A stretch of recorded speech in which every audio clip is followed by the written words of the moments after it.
Sa gilid ng isang tahimik na baryong napapaligiran ng palayan at gulayan, nakatayo ang maliit na bahay ni Namang Tano, Aling Rosa at ng kanilang nag-iisang anak na si Narding.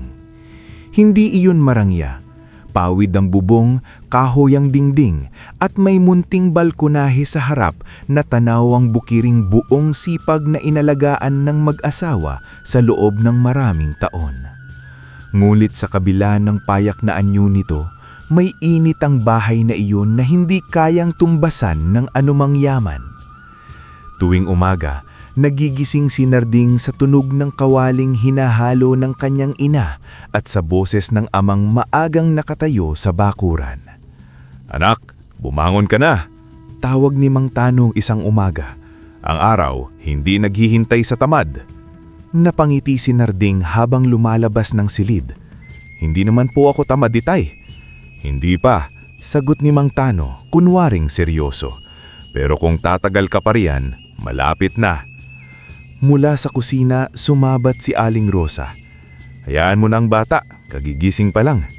Huwag niyo akong pinag-aawayan," natatawang sabi ni Narding habang umiupo sa hapag. "Tingnan mo naman, may gana pang magbiro," ani ni Aling Rosa habang inilalapag ang lugaw sa harap niya. Ganito ang buhay nila. Simple, masaya, at may mga pangarap na hindi man malalaki sa piningin ng iba, ngunit sapat para sa kanila. Nais ni Mang Tano na mas gumanda pa ang kanilang bukirin upang balang araw ay makatulong din sila sa iba pang pamilya sa baryo. Si Aling Rosa naman ay pangarap na mapag-aral ng mabuti si Narding. "Makinig ka, anak," sabi nito minsang sinusuklay ang buhok niya sa balkonahe. "Gusto kong matuto ka. Kahit marunong ka sa bukid, dapat marunong ka ring magbasa, magsulat at umintindi sa mundo." "Opo, inay. Anong gusto mong maging paglaki mo?" tanong ni Mang Tano habang nag-aayos ng tali sa sako ng binhi. Nag-isip si Narding. "Gusto ko pong alagaan ng bukirin natin, pero gusto ko rin pong magkapag-aral." Nagkatinginan ng mag-asawa at sabay na nungumiti. "Maganda yan, pangarap na may ugat." Kinabukasan, kailangang pumunta sa bayan ni Namang Tano at Aling Rosa upang bumili ng pataba, asin at ilang gamit sa bahay. Maaga silang naghanda. Sa labas naroon na ang tricycle ng kapitbahay na sasakyan nila. "Pwede po ba akong sumama?" tanong ni Narding habang nakatayo sa may pintuan. Umiling si Aling Rosa. "May pasok ka pa. Pag-uwi namin, ipakita mo sa akin ang sulat mo sa kwaderno. At pakainin mo ang mga manok. Huwag mong hahayaang matuyuan ang mga gulay sa likod." "Opo." Bumaba si Aling Rosa. Lumapit sa kanyang anak at hinaplos ang kanyang pisngi. "Magpakabait ka." "Mag-iingat po." Ngumiti ang dalawa. Karaniwan lamang ang umagang iyon. Walang kakaibang tanda, walang bigat sa hangin, walang babalang mararamdaman ng isang bata tulad ni Narding. Pagsapit ng hapon, biglang dumilim ang kalangitan. Nagsimulang bumuhos ang malakas na ulan na sinabayan ng ihip ng hangin. Sa paaralan pa lamang ay hindi na mapakali si Narding. Ilang ulit siyang sumilip sa bintana, iniisip kung nasaan na kaya ang kanyang mga magulang. Pag-uwi niya sa bahay, hindi pa rin dumarating si Namang Tano at Aling Rosa. Nagsaing siya ng kaunti, pinakain ng mga manok, diniligan ng gulay sa likod. Ginawa niya ang bilin ng mga magulang niya na para bang sa pamamagitan niyon ay mapapalapit niyang muli ang kanilang pag-uwi. Ngunit patuloy lamang ang ulan. Pagsapit na ng gabi, may malakas na katok sa pinto. Pagbukas niya, bumungga ang kapitan ng baryo at dalawang lalaking basang-basa ng ulan at putik. "Kapitan," mahinang tanong ni Narding, "nasaan po sina inay at itay?" Hindi agad sumagot ang matanda. Sa halip ay nag-alis muna ito ng salakot at napayuko. "Anak," basag ang boses nito, "naaksidente ang sinasakyan nila sa may tulay." "Ano po? Nasaan po sila?" Humigpit ng hawak ng kapitan sa kanyang balikat. "Wala na sila, anak." Parang may kung anong malamig na tumama sa buong katawan ni Narding. Napaatras siya. Sumagi sa kanyang isip ang ngiti ng ina sa may pintuan, ang bilin ng ama tungkol sa mga manok, ang simpleng umagang inakala niyang mauulit pa sa susunod na araw. "Hindi po totoo yan," sabi niya ng napakahina. "Babalik po sila," sabi po ni inay. Hindi niya na ituloy.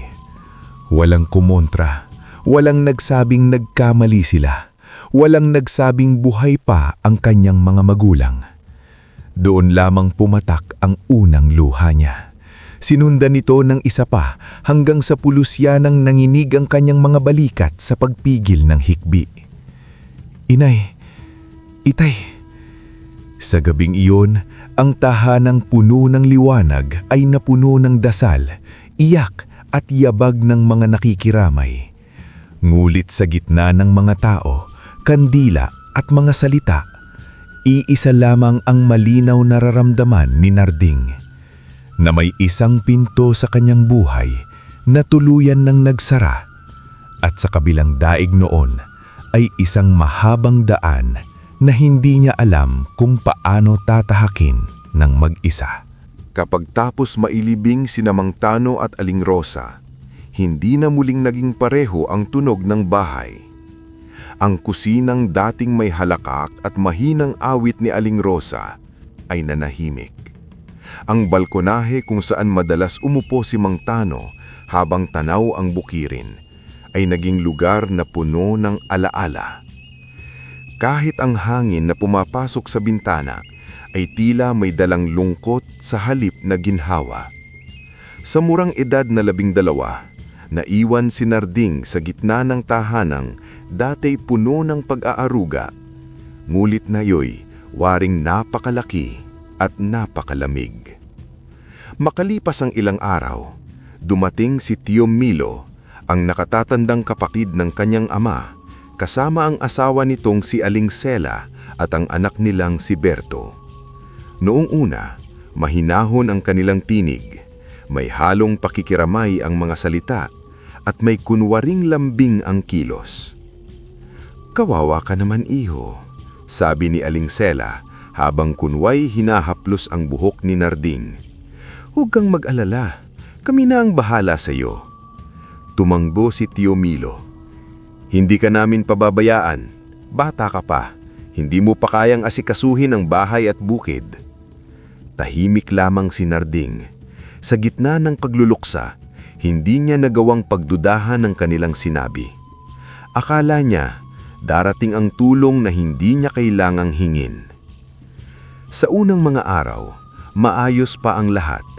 Si Tio Milo ang tumitingin sa bukid, si Aling Sela ang nagluluto. Si Berto naman ay paikot-ikot lang sa bahay. Minsan ay nakatanaw sa mga gamit ni Mang Tano at Aling Rosa, na para bang sinusukat ang halaga ng bawat isa. Ngunit habang lumilipas ang mga linggo, unti-unting nagbago ang anyo ng mga bagay. Isang umaga, naghahanda si Narding para pumasok sa paaralan nang bigla siyang tawagin ng tiyuhin. "Saan ka pupunta?" "Sa eskwela po." Umiling si Tio Milo. "Hindi ka na muna papasok." Natigilan si Narding. "Po? Maraming aasikasuhin sa bukid. Hindi pwedeng puro kaaral." "Pero gusto po ni inay." "Patay na ang inay mo." Putol ng lalaki. Malamig ang boses. "Ako na ang masusunod dito." Napatitig si Narding sa tiyuhin niya. Parang biglang lumiit ang kanyang lalamunan at bumigat ang dibdib niya sa isang paraang hindi niya maipaliwanag. "Pero tiyo..." "Huwag ka nang sumagot. Mula bukas, sasama ka na sa akin sa bukid." Mula sa kusina, sumabat si Aling Sela. "Buti nga at may gagawin ka ng makabuluhan. Hindi ka mapapakain ng kwaderno." Nang araw ding iyon, isinama siya ni Tio Milo sa bukid. Pinabuhat sa kanya ang sako ng binhi, pinagbunot ng damo at pinaigib ng tubig mula sa irigasyon. Pagsapit ng tanghali, gutom na gutom siya. Ngunit isang maliit lamang na mangkok ng bahaw na kanin at sabaw na halos walang laman ang inabot sa kanya. "Huwag kang maarte," sabi ni Aling Sela nang makita ang mabilis niyang pagkain. marami ka nang nakakain. Sa kabilang dulo ng pilapil, si Berto ay kumakain ng pritodong itlog at may dalang saging. Nakatingin pa ito sa kanya habang numunguya. Tagapagmamana raw. Hindi man lang kayang magtrabaho ng hindi hinihingal. Hindi sumagot si Narding. Alam niyang sa bahay na iyon, ang bawat salita niya ay maaaring maging dahilan ng bagong sigaw, bagong gutom o bagong parusa. Sa pagdaan ng mga araw, lalo pang tumigas ang pakikitungo sa kanya. Kung mabagal siyang kumilos, sisigawan siya ni Tio Milo. Kung may bagay na nawala, siya agad ang pagbibintangan ni Aling Sela. Si Berto namay madalas itago ang kanyang tasa, itulak ang timba ng tubig na dala niya o tapakan ng mga tanim at saka isisisi sa kanya.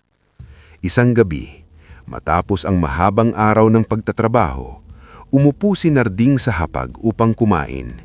Bahagya pa lamang niyang hahawakan ng kanyang nag-iisang piraso ng tuyo nang maagaw yun ni Berto at isinubo sa harap niya. "Akin na yan," sabi nito. Napatingin si Narding kay Aling Sela. "Tiya, sa akin po yun." Sa halip na sawayin ng anak, malamig lang nitong sinabi, "Huwag kang masakim. Nakikitira ka na lang dito. Gusto mo pa ng marami." Napatigil si Narding. Nakikitira? Sa bahay ng kanyang mga magulang? Sa tahanang siya dapat ang anak, hindi ang bayo. Hindi na lamang siya nagsalita. Itinuloy niya ang pagkain ng tuyong kanin at lunok pati ang sakit na sumasabit sa kanyang lalamunan. Mulot ang pinakamasakit ay nang dumating ang gabing inutusan siyang ilipat ang kanyang banig sa lumang bodega sa likod ng bahay. "Dun ka na matutulog," sabi ni Aling Sela habang hawak ang isang gasera. "Po? Bakit po?" "Masikip na rito at lalaki ka na. Dun ka mas bagay." "Pero nandun po ang mga lumang gamit. At ano ngayon?" Sininghal nito. "Banig lang naman ang kailangan mo." Lumapit si Berto at tumawa. "Mas bagay nga sa iyo roon. Amoy alikabok at daka." Liningon si Narding sa tiyohin niya. Umaasang kahit paano ihahad lang ito. Ngunit ang lalaki ay abala lamang sa pag-inom ng tubig na parabang wala siyang narinig.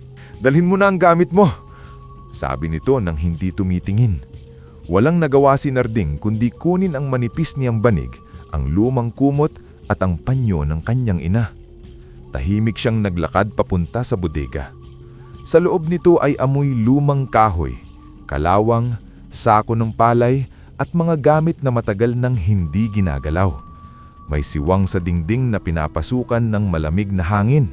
Sa isang sulok ay may lumang araro, sirang bangko at mga basket na naglalagas ang himaymay.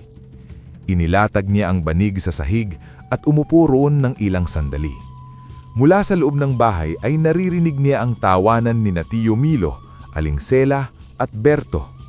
Mula sa labas ay tanaw niya ang bukirin, ang lupaing minsang minahal ng kanyang ama, ngayoy tila naninilaw at naghihintay ng pag-aarugang wala nang maibigay sa kanya ng mga bagong kamay na humahawak dito.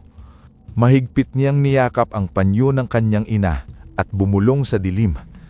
"Inay, Itay, paano ko po aalagaan ang iniwan ninyo kung ako mismo hindi ko mapangangalagaan?"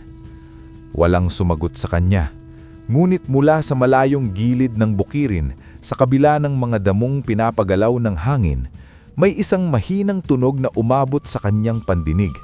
Parang isang daing na matagal nang nag-aabang na may makarinig. Hindi agad nakatulog si Narding ng gabing iyon. Nakaupo lang siya sa gilid ng banig, yakap ang panyo ng kanyang ina, habang paulit-ulit sa isip niya ang bawat nangyari sa bahay. Ang mga sinabi ni Tio Milo, ang malamig na tingin ni Aling Sela, ang pang-aagaw ni Berto sa nag-iisa niyang piraso ng tuyo, at higit sa lahat, ang katotohanang ang bahay na iniwan sa kanya ng kanyang mga magulang ay unti-unti nang nagiging lugar na parabang wala siyang karapatang tirhan. Habang nakikinig siya sa mga tunog ng gabi, sa huni ng kuliglig, sa ihip ng hangin sa siwang ng bodega, at sa mahinang laglaslas ng irigasyon sa malayo, Muli niyang narinig ang kakaibang daing na umabot sa kanya kanina. Mababa iyon, putol-putol, halos natatabunan ng hangin. Noong unay inisip niyang baka pusa lamang o sugatang ibon. Ngunit nang maulit iyon, mas malinaw at mas malapit, unti-unting nanaig ang awa kaysa takot sa kanyang dibdib. Tumayo siya, naglakad palabas ng bodega at tumingin sa direksyon ng dulo ng bukirin kung saan tila nagmumula ang tunog. Malamig ang lupa sa kanyang mga paa, manipis ang liwanag ng buwan at maraming ulap sa langit. Ngunit sa gitna ng takot at pagod, may kung anong humihila sa kanya upang sundan ang daing na iyon. "May tao po ba riyan?" Mahinang tawag niya. Walang sumagot. Daing lamang muli ang bumalik. Tinawid niya ang makitib na pilapil at hinawi ang damong halos hanggang tuhod niya ang taas. Sa paanan ng isang mababang kumpol ng kawayan, nakita niya ang isang munting nilalang na nakahandusay sa putik at tuyong dahon. Napahinto si Narding. Hindi iyon tao. Kasing taas lamang ito ng isang sanggol. May maitim na mata, makapal na kilay, kulot na balbas at damit na wari-yari ng pinagtagpi-tagping dahon at hibla. May sugat ito sa tagiliran at bakas ng dugo sa braso. "Diyos ko," sabi ni Narding. Bahagyang dumilat ang nilalang at pilit na nagsalita. Huwag mo akong iiwan." Mabilis na nagliyab ang awa sa puso ni Narding. Hindi na siya nag-isip kung dapat ba siyang matakot. Hindi na rin siya inisip kung totoo ba ang mga kwentong naririnig niya noon tungkol sa mga duwende. Ang alam lang niya, may sugatang nilalang sa harap niya at siya lamang ang pwedeng makatulong. Dali-dali niyang tinanggal ang panyo ng kanyang ina at maharang itinali iyon sa sugat ng maliit na nilalang upang huminto ang pagdurugo. Pagkatapos ay maingat niya itong kinarga. "Hindi ko po alam kung sino kayo, pero hindi ko po kayo pwedeng iwan dyan," sabi niya habang nagmamadaling bumalik sa bodega. Sa loob ng bodega ay inihaga niya ang nilalang sa kanyang banig. Kumuha siya ng natitirang tubig sa baso, pinunas ang putik sa mukha at braso nito at inihati pa ang kaunti niyang pagkain para maipakain dito. "Kaunti lang po ito," nahihiyang sabi niya habang inaabot ang ilang subo ng kanin. "Pero hati tayo." Tiningnan siya ng nilalang sa paraang hindi niya maipaliwanag. Parang may pagtataka, pagod at kung anong malalim na unawa. "Ikaw na nga ang gutom. Nakakapagbahagi ka pa." "Hindi ko rin po alam. Siguro ayoko lang pong may maghirap ng mag-isa." Sa mga sumunod na araw, palihim niyang inalagaan ang munting nilalang. Bago pa magising sina Tio Milo, pinapalitan niya ang benda nito. Tuwing gabi, binibigyan niya ito ng tubig at ng bahagi ng kaunti niyang pagkain. Kapag may sugat na muling dumurugo, nilalagyan niya iyon ng dinikdik na dahon ng bayabas. Kahit siya mismo ay nanghihina sa gutom at trabaho, hindi niya pinabayaan ang kakaiba niyang panauhin. Ngunit, muntik na silang mabisto.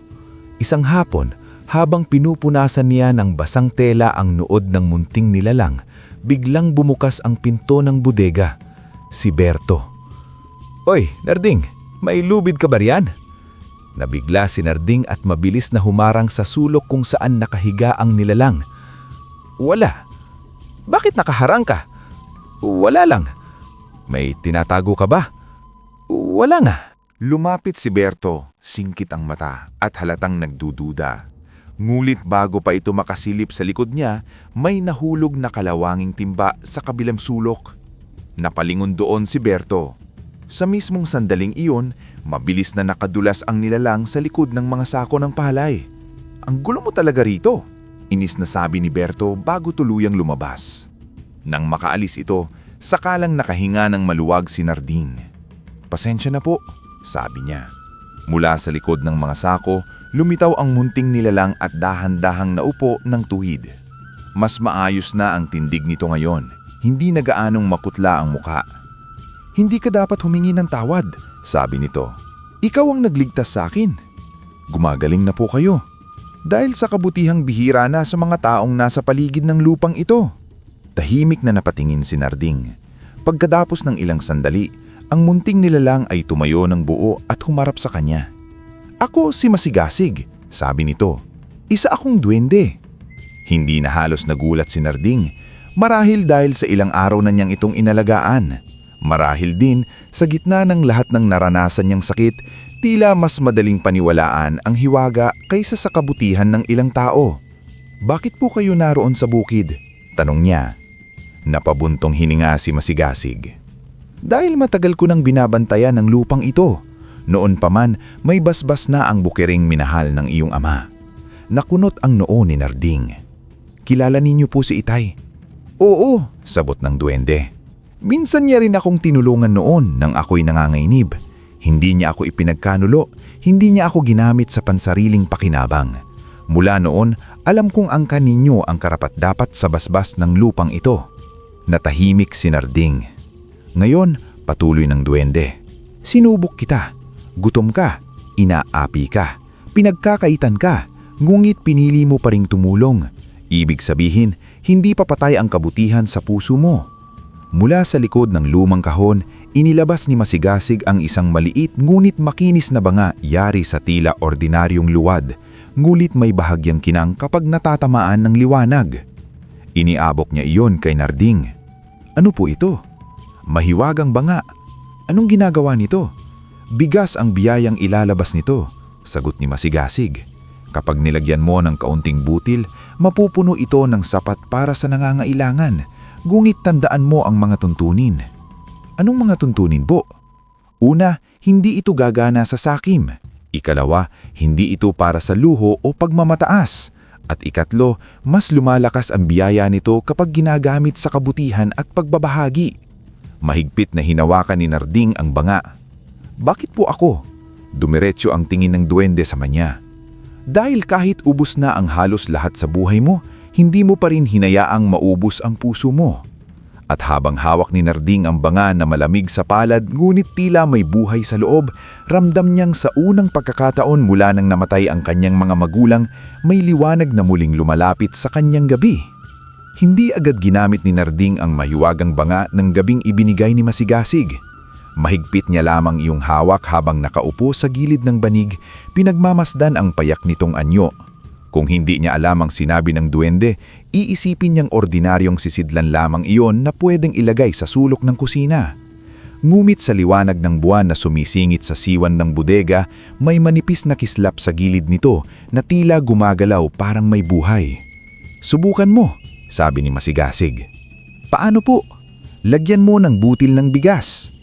Napayuko si Narding. "Kaunti na lang po ang natitira sa akin." "Sapat na ang kaunti. Ang biyaya ay hindi nagsisimula sa dami, kundi sa laman ng puso." Maingat na kumuha si Narding ng ilang butil mula sa naitabi niyang munting tira. Halos isang dakmot lamang iyon, napakaliit kung iisipin, ngunit para sa batang madalas gutom, malaki na ring bagay. Isa-isa niya iyong inihulog sa banga at isinara ang tikip. Walang nangyari. Tinignan niya si Masigasig. "Ganito lang po. Hindi lahat ng himala ay palabas agad. Maghintay ka hanggang umaga." Halos hindi makatulog si Narding ng gabing iyon. Ilang beses niyang gustong silipin ng banga ngunit pinigilan niya ang sarili. Sa bawat pagdilat niya sa dilim, iniisip niyang baka paggising niya ay wala pa ring iyong laman at mapagtanto niyang umasa lamang siya sa isang bagay na hindi naman totoo. Ngunit nang sumikat ang araw at maingat niyang ialis ang tikip, muntik siyang mapasigaw. Puno ng mapuputi at malilinis na bigas ang banga. Nanginginig ang kamay niya nang inisabit ang mga daliri sa loob. Totoo ang lahat. Totoo si Masigasig. Totoo ang hiwaga. Totoong may biyayang nakarating sa kanya kahit sa gitna ng pang-aapi at gutom. "Totoo po," mahina niyang sabi. Ngumiti si Masigasig. Ang biyaya'y dumarating sa tamang kamay.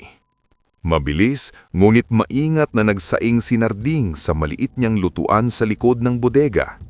Nang kumulo ang tubig at sumingaw ang amoy ng kanin, napapikit siya. Bigla niyang naalala ang kusina ng kanyang ina, ang tunog ng sandok, ang lambing ng kamay na naglalapag ng mangkok sa harap niya, ang mga umagang hindi niya kailangang mangamba kung may makakain ba siya o wala.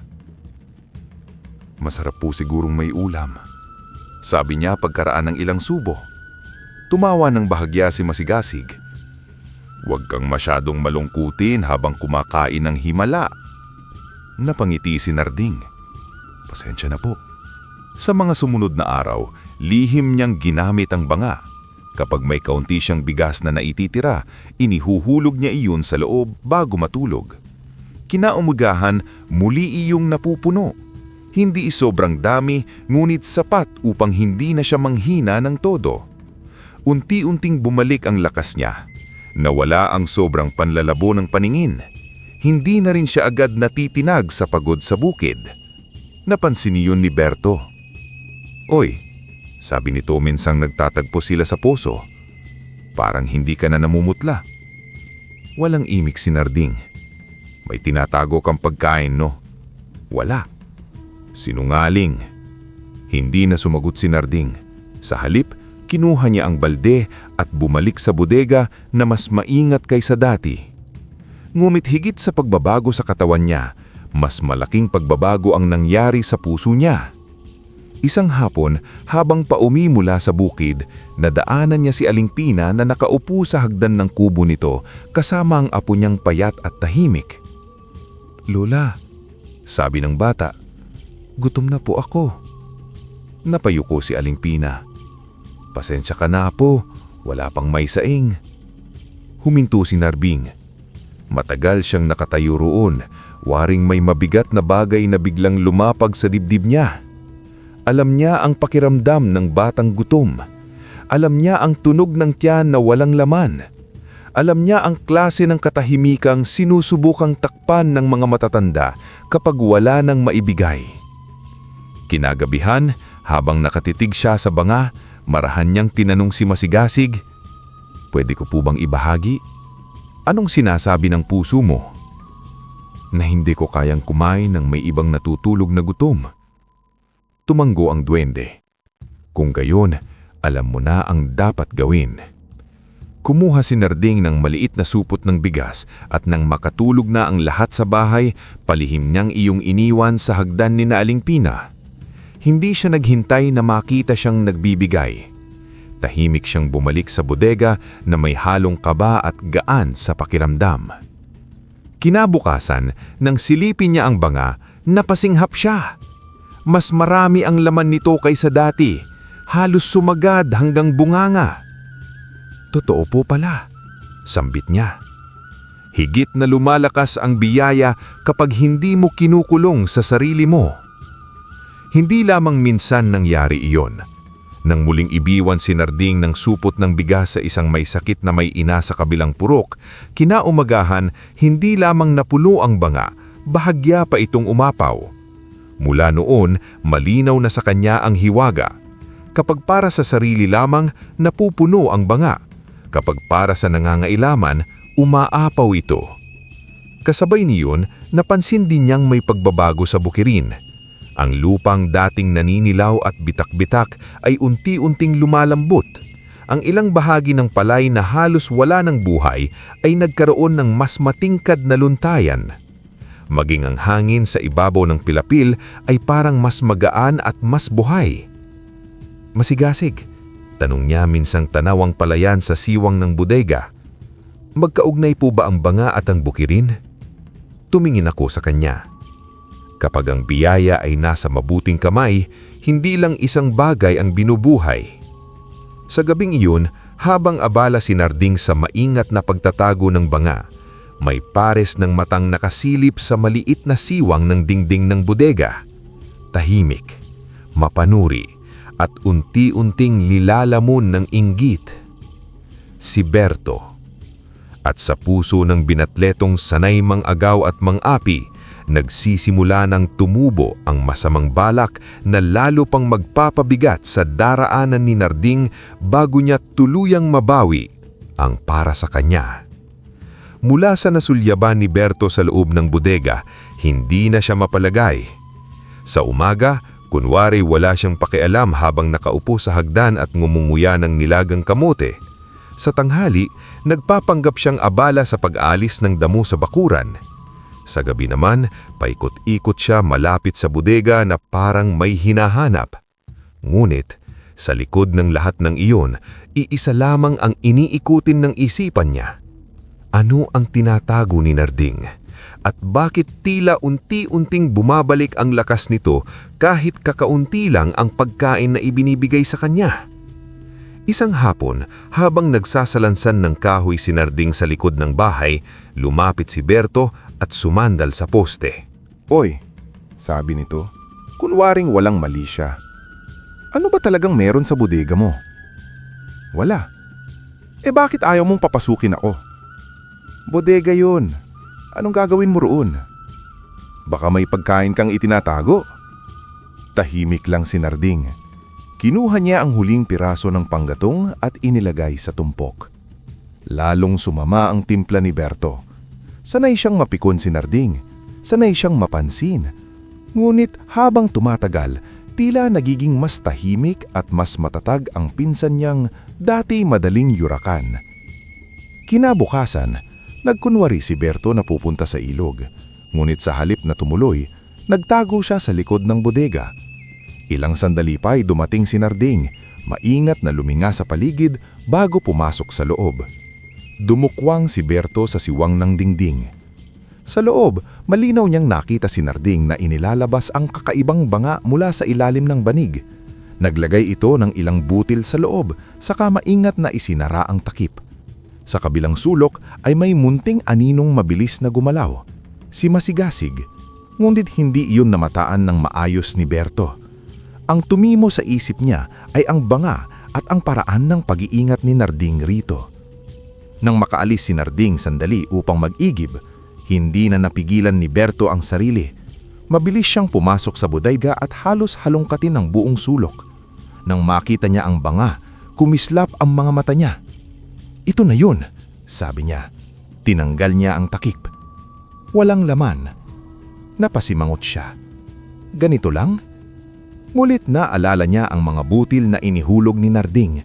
Dali-dali siyang kumuha ng ilang butil mula sa munting lalagyan sa gilid at ibinuhos iyon sa banga. "Sige nga, bigyan mo ako ng biyaya."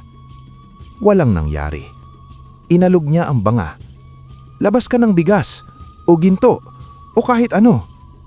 Biglang lumamig ang hangin sa loob ng bodega. Napaurong si Berto. Mula sa loob ng banga, may narinig siyang mahina ngunit malinaw na pagsisit, parang may buhay na bagay na gumagalaw sa kailaliman. "Anong?"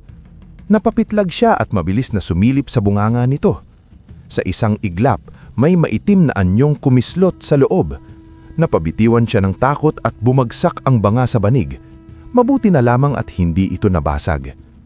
Mula sa likod ng mga sako, marahang lumabas si Masigasig. Namutla si Berto. "Anong klaseng halimaw ka?" "Hindi para sa iyo ang banga," malamig na sabi ng duwende. Lumayo si Berto hanggang sa sumandal sa dingding. "Lumayo ka sa akin." Ang biyaya ay hindi sumusunod sa pusong marunong lang mangagaw. "Ano ka ba? Demonyo ka ba?"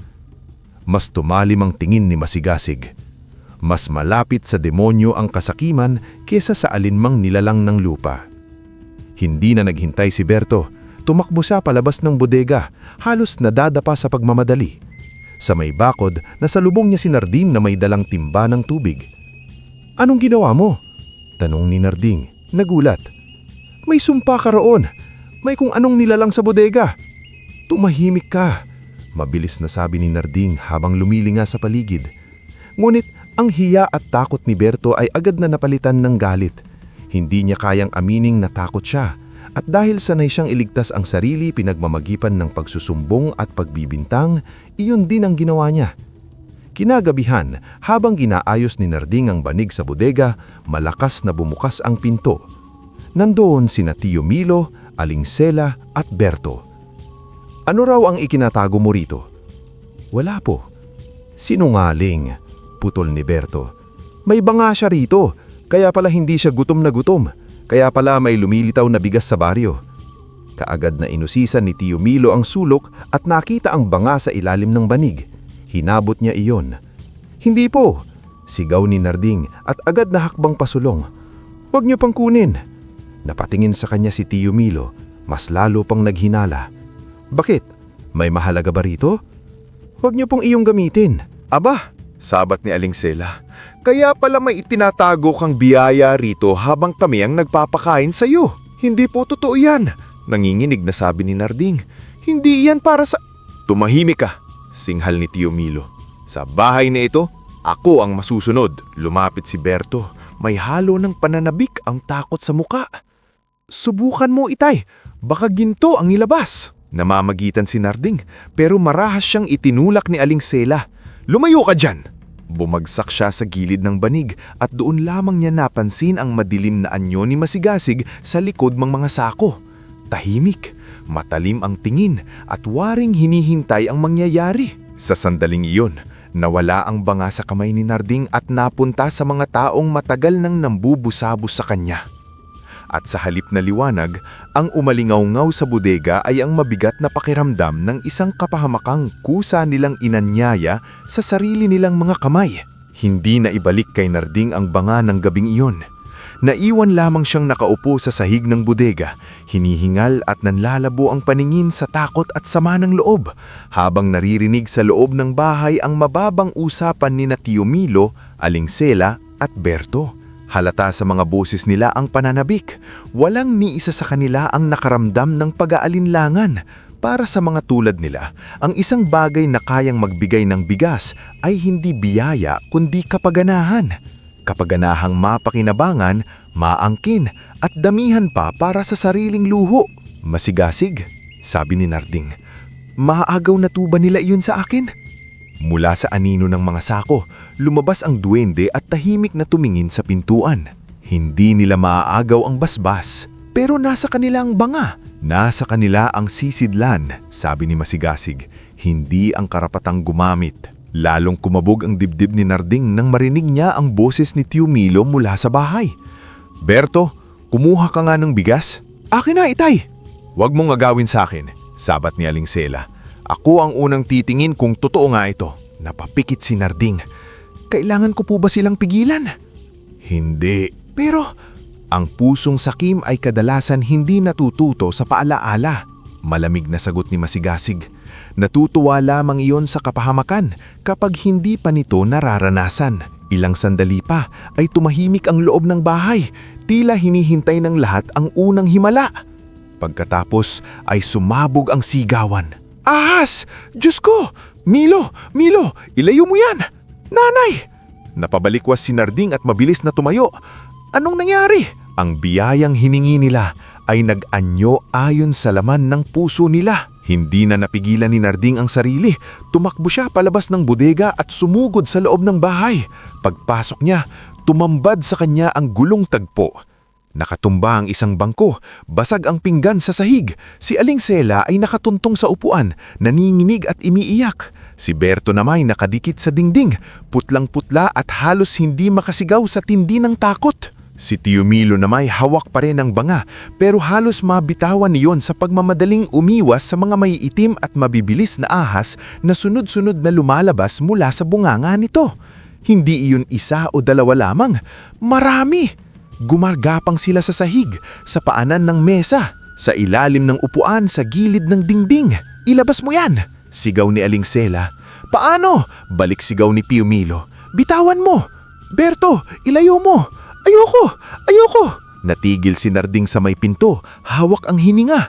Kahit alam niyang may kapalit ang paggamit ng banga sa maling paraan, hindi niya inakalang ganoon kabigat at kabilis ang pagbalik ng kasakiman sa mga kamay ng gumawa nito. Sa sandaling iyon, pumasok si Masigasig sa loob ng bahay. Hindi agad siyang napansin ni Tio Milo dahil sa sobrang pagkataranta. Tahimik na tumayo sa duwende ang duwende sa gitna ng sahig at itinaas ang maliit nitong kamay. Pigil. Sa isang iglap, tumigil ang paggalaw ng mga ahas. Isa-isa silang umikot, gumapang balik sa banga at nawala sa loob nito para bang hinihigop ng isang dilim na hindi kita ng karaniwang mata. Tumahimik ang buong silid. Walang huminga ng malakas. Walang nangahas gumalaw. Si Berto ang unang nakakita kay Masigasig at agad na nanginginig maitinuro ito. Iyan siya! Iyan yung nasa bodega! Doon lamang napalingon sina Tio Milo at Aling Sela. Ano yan? Mahinang sabi ni Aling Sela. Ako ang bantay ng lupang minana ng batang ito. Malinaw na sabi ni Masigasig. At ang bangangian ay hindi para sa mga pusong marunong lamang mangagaw. Hindi agad nakaimik si Tio Milo. Ang lalaking sanay mangutya at manindak ay waring napipi sa harap ng munting nilalang na iyon. Kasunungalingan ang ipinakain ninyo sa bata. Gutom ang ibinigay ninyo sa may karapatan. Pananakot ang ipinalit ninyo sa pag-aaruga. At ngayon, gusto ninyong angkinin maging ang biyayang hindi ibinigay sa inyo. Hindi namin alam. Nanginginig na sabi ni Aling Sela. Nalaman ninyo ng matagal na. Matigas na putol ni Masigasig. Mas pinili ninyong takpan ang totoo. Doon lamang gumalaw si Narding. Maingat siyang lumapit at marahang kinuha ang banga mula sa kamay ni Tio Milo. Hindi siya pinigilan ng lalaki. Sa kauna-unahang pagkakataon, nakita niya ang kanyang tiyuhin hindi bilang amo sa bahay, kundi bilang isang taong takot na takot sa bagay na hindi niya kayang utusan o takutin. Huwag niyo na po itong hawakan. Mahinang sabi ni Narding. Walang naisalitang sagot si Tio Milo. Sa labas, may mga narinig na yabag at boses. Marahil ay may mga kapitbahay na nakarinig sa sigawan at nag-usisa. Bakit may sumisigaw? Anong nangyari roon? Buksan niyo nga ang pinto. Napalingon si Aling Sela sa bukas na pinto at lalong namutla. Huwag! Huwag silang papasukin! Ngunit huli na. Isa-isang sumilip ang mga kapitbahay. Si Aling Pina, si Mang Celso na napadaan, at ilang iba pang taga-baryo. Tumambad sa kanila ang magulong ayos ng bahay, ang takot sa mukha ng pamilya ni Tio Milo, at si Narding na may hawak na kakaibang banga habang may isang munting nilalan na nakatayo sa tabi niya. Anong nangyari? Tanong ni Aling Pina. Bago pa makapagsalita si Narding, si Berto na ang sumigaw. May ahas! Lumabas sa banga niya. Lalong simulang magbulong-bulong ang mga tao. Banga? Anong banga? Bakit nasa kamay ni Narding? Sa katahimikang iyon, unti-unting naramdaman ni Narding na may nagbabago hindi lamang sa loob ng bahay, kundi pati sa tingin ng baryo. Ang mga lihim na matagal nang nakatago sa gutom, takot at katahimikan ay nagsisimula ng umangat sa ibabaw. At sa gabing ang biyaya para sa kabutihan ay naging ahas sa kamay ng sakim, nagsimula ring humina ang kapangyarihan na matagal nang ginagamit ni Tio Milo upang pagtakpan ang kanilang kasamaan. Pagkatapos ng gabing naglabas ng ahas ang banga, hindi na muling naging tahimik ang baryo. Mula sa puso hanggang sa tindahan, mula sa bukid hanggang sa pintuan ng kapilya, nagbubulong-bulong ang mga tao tungkol sa nakita at narinig nila sa bahay ni Narding. May mga natakot. May mga hindi naniwala sa una. Ngunit higit sa lahat, muling umikot sa usapan ang pangalan ng bata na matagal nang hindi ipinagtanggol na kahit sino. Bakit ba lagi siyang payat?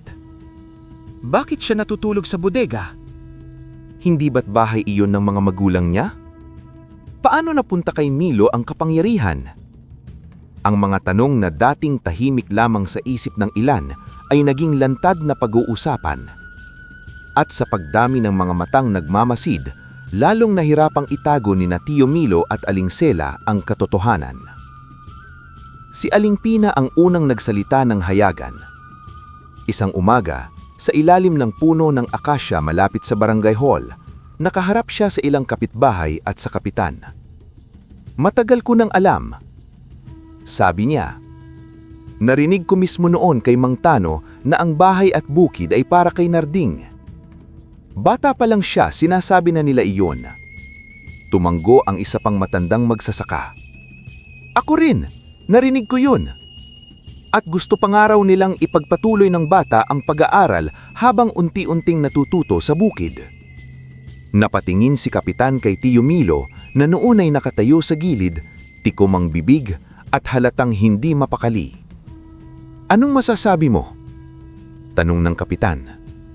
Mga lumang usapan lang yan. Tigas na sagot ni Tio Milo.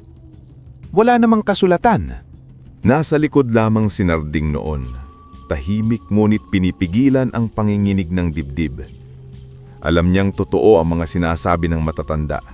Ngunit may bahagi pa rin sa kanyang natatakot na baka hindi iyon sapat upang mabawi ang para sa kanya.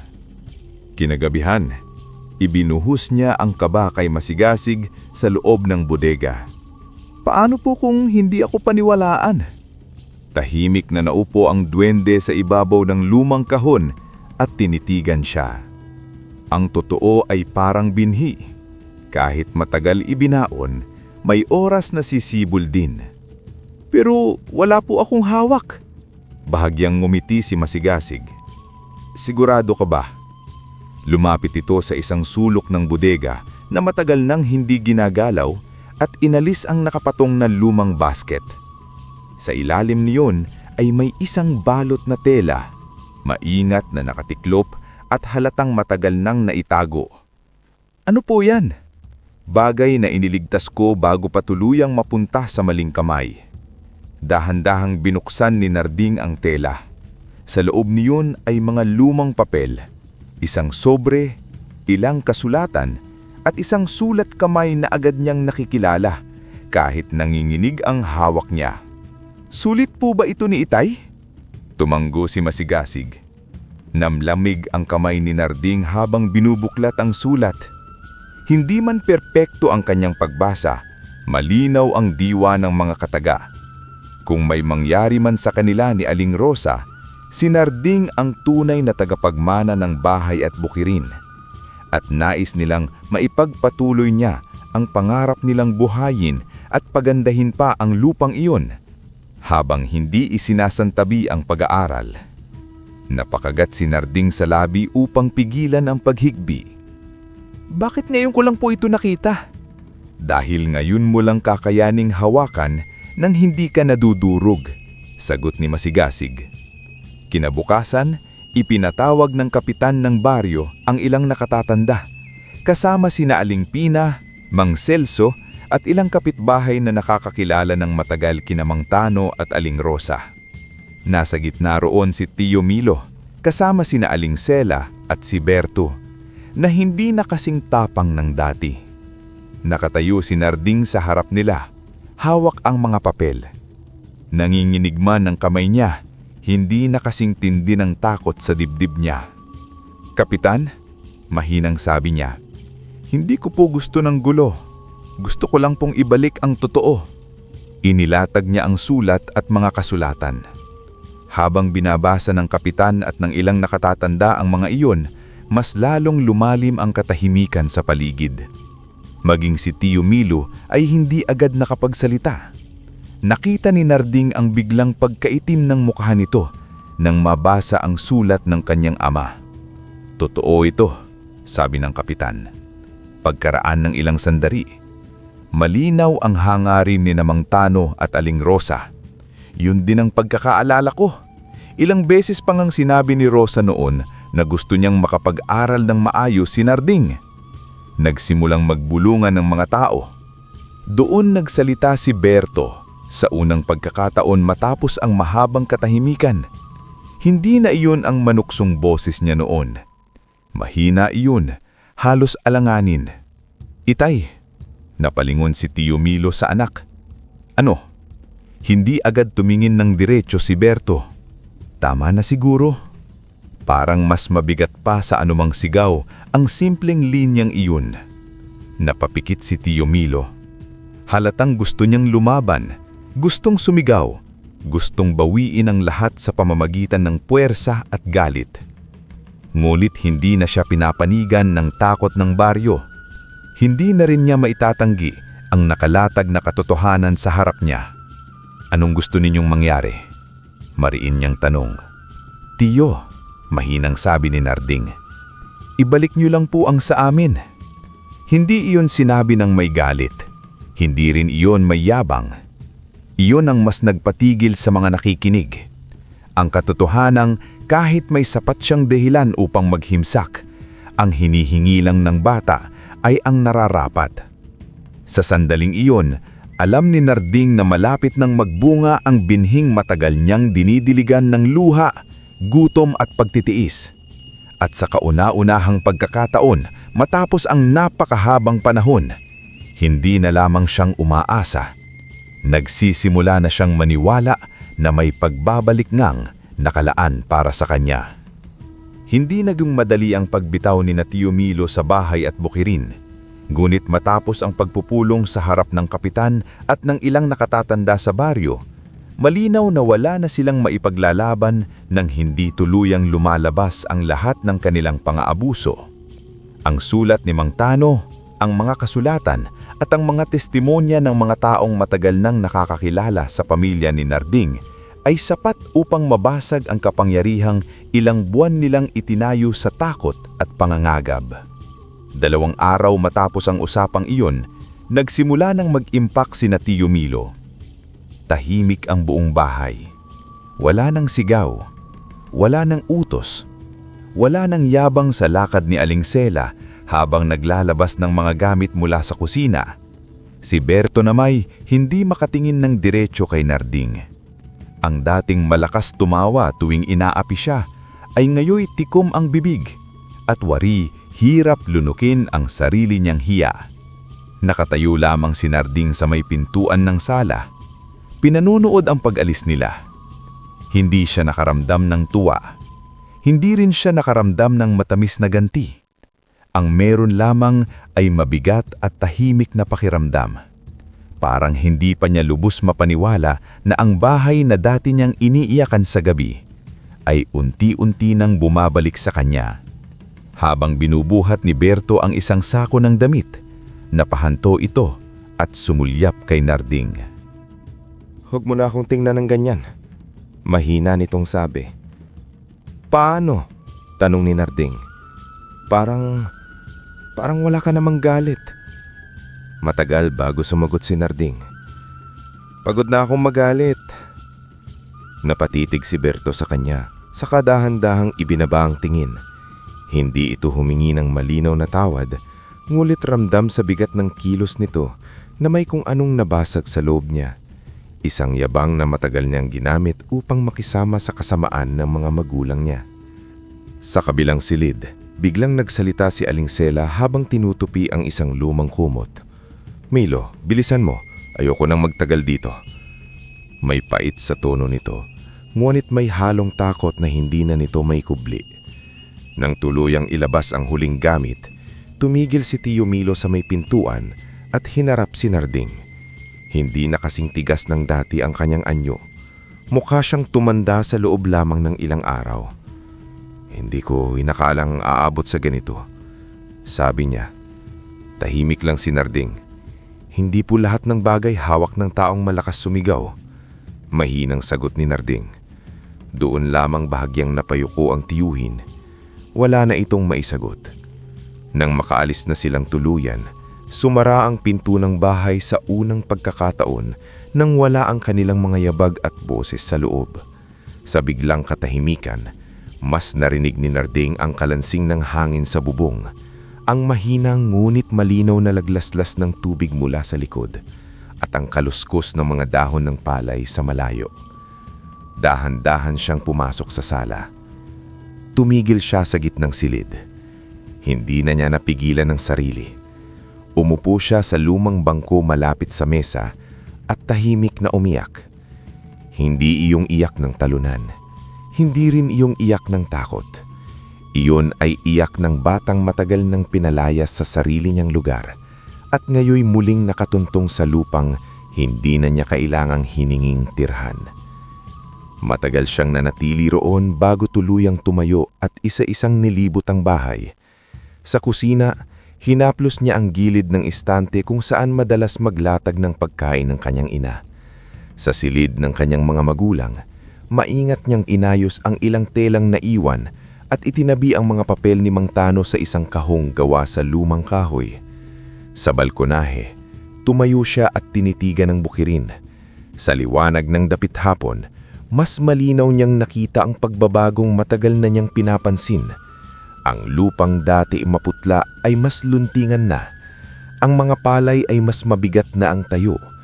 Ang hangin sa ibabaw ng pilapil ay hindi na tila mabigat at pagod, kundi mas magaan, mas buhay, at mas marunong humaplos.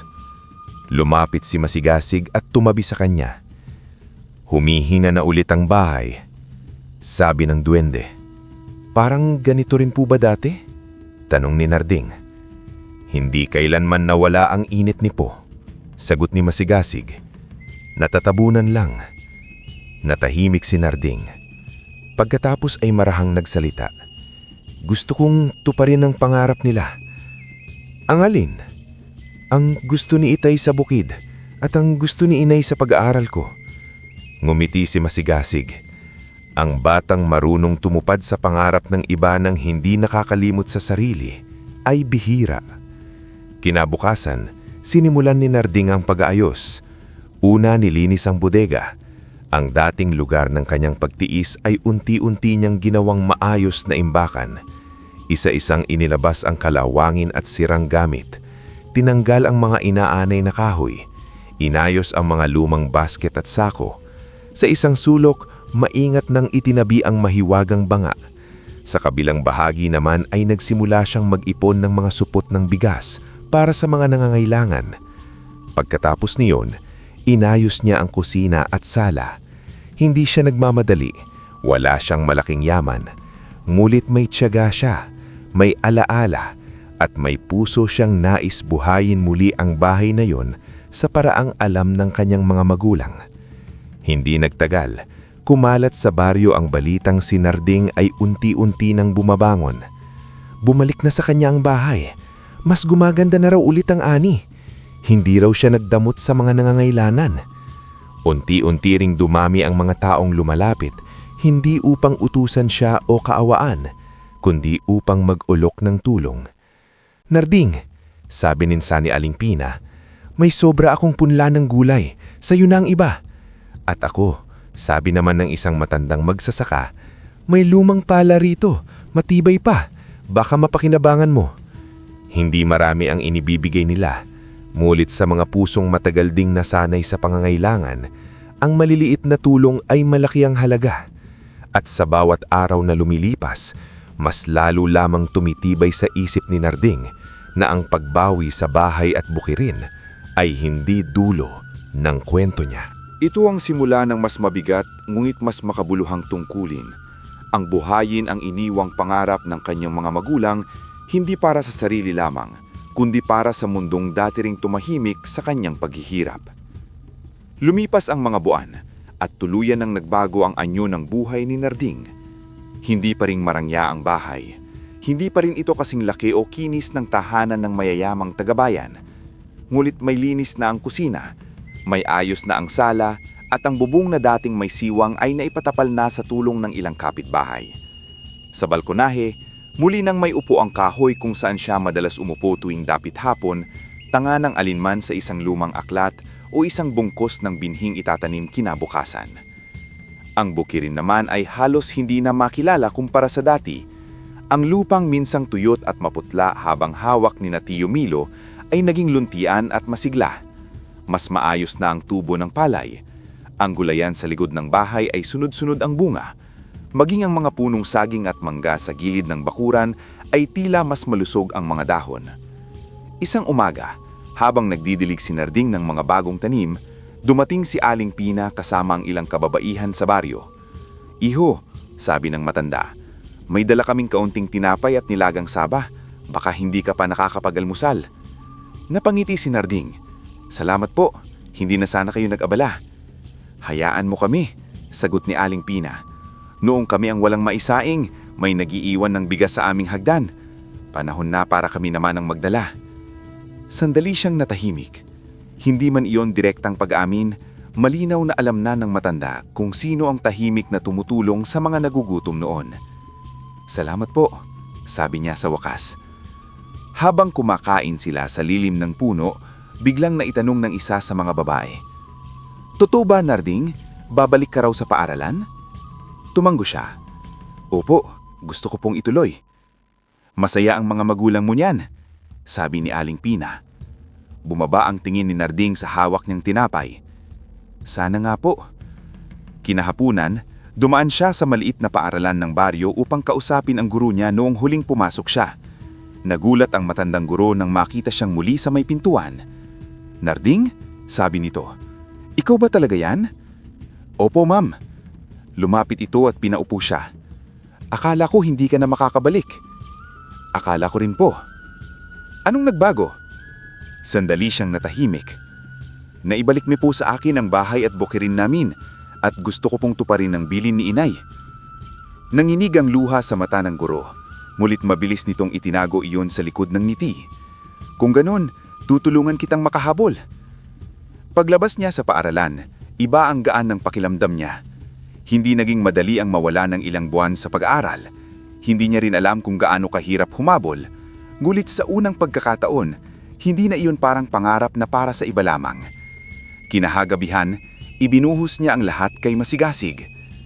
"Masigasig," sabi niya habang nakaupo sa balkonahe, "gusto ko pong hindi lang kami ang makinabang sa biyayang ito. Ano ang nasa isip mo? May mga batang tulad ko noon na gutom at napuputol ang pag-aaral. Ayoko pong maranasan nila ang naranasan ko." Tahimik na nakinig ang duwende. "Gusto kong maglaan ng bahagi ng ani para sa mga nangangailangan. At balang araw, gusto ko ring magkaroon ng maliit na lugar kung saan pwedeng matuto ang mga batang walang gaanong gamit." Umayo ng ngiti ni Masigasig sa malamig na hangin. "Yan ang dahilan kung bakit lalo kang pinipili ng lupa." Mula noon, mas naging malinaw ang layunin ni Narding. Hindi na lamang siyang pinapaganda ang bukirin para mabuhay. Ginamit niya ang ani at ang biyaya ng banga para maglaan ng kaunting bigas sa mga pamilyang tunay na nangangailangan. Hindi araw-araw, hindi rin padalos-dalos, ngulit sapat upang walang batang matutulog na masakit ang tiyan sa baryong iyon kung may gagawa siya. Sa tabi ng bodega na dati niyang tinulugan sa gutom at lungkot, nagtayo siya ng maliit na imbakan na yari sa kahoy. Doon niya iniingat na inilalagay ang mga supot ng bigas para sa mga mahihirap. Sa harap nito, nagsulat siya sa simpleng tabla, "Para sa tunay na nangangailangan." Nang makita iyon ng mga tao, lalo nilang naunawaan kung bakit tila mas sumisigla ang bukirin ng batang iyon. Hindi lamang sipagan ang nakatanim sa lupa, kundi kabutihan ding marunong magbalik ng biyaya. Makalipas ang ilang linggo, nagsimula na ring bumalik si Narding sa pag-aaral sa umaga habang inaasikaso ang bukirin sa hapon. Hindi madali ang pagod. May mga araw na mabigat ang katawan niya sa kakahabol ng aralin at pagtatrabaho sa lupa. Ngulit sa bawat pagod, may saysay na siyang nakakapit. Isang dapit hapon, tapos niyang diligan ang huling hanay ng mga punla, tumayo siya sa gitna ng bukirin at minasdan ang lawak ng lupang iniwan sa kanya. Sa likod niya ay ang bahay na muli niyang binuhay. Sa harap niya ay ang bukiring unti-unti niyang pinasasagana. Sa loob niya ay ang mga tinig ng kanyang mga magulang, ang paalala ng ama tungkol sa lupa at ang habilin ng ina tungkol sa pag-aaral. Lumapit si Masigasig at tumabi sa kanya. "Masaya ka?" tanong ng duwende. "Opo," sagot ni Narding. "Pero hindi po ako nakalimot." "Huwag kang matakot doon. Hindi ka naman dapat makalimot. Namimiss ko pa rin po sila araw-araw." Ang pangungulila, sabi ni Masigasig, ay hindi kabawasan sa pagbangon. Patunay lang iyon na totoo ang pagmamahal. Tahimik na napangiti si Narding. "Salamat po," sabi niya. "Hindi sa akin galing ang pinakamahalagang bagay na hawak mo." Sagot ng duwende. "Ano po iyon?" "Ang pusong hindi nagpatalo sa hirap." Sa huling liwanag ng araw, habang sumasayaw ang hangin sa palay at dahan-dahang lumalalim ang kulay ng langit, naunawaan ni Narding ang tunay na minana niya. Hindi lamang bahay, hindi lamang bukid, hindi lamang mahiwagang banga, kundi ang pangarap ng mga magulang niyang mabuhay ng marangal, tumulong sa iba, at manatiling mabuti kahit may sapat na dahilan para tumigas ang puso. At dahil pinili niyang dalhin ang pangarap na iyon ng may kabutihan, ang batang minsang pinatulog sa bodega at pinagkaitan ng kanin ay hindi lamang nakabangon. Siya ay naging liwanag ng baryong minsang tumahimik sa kanyang luha.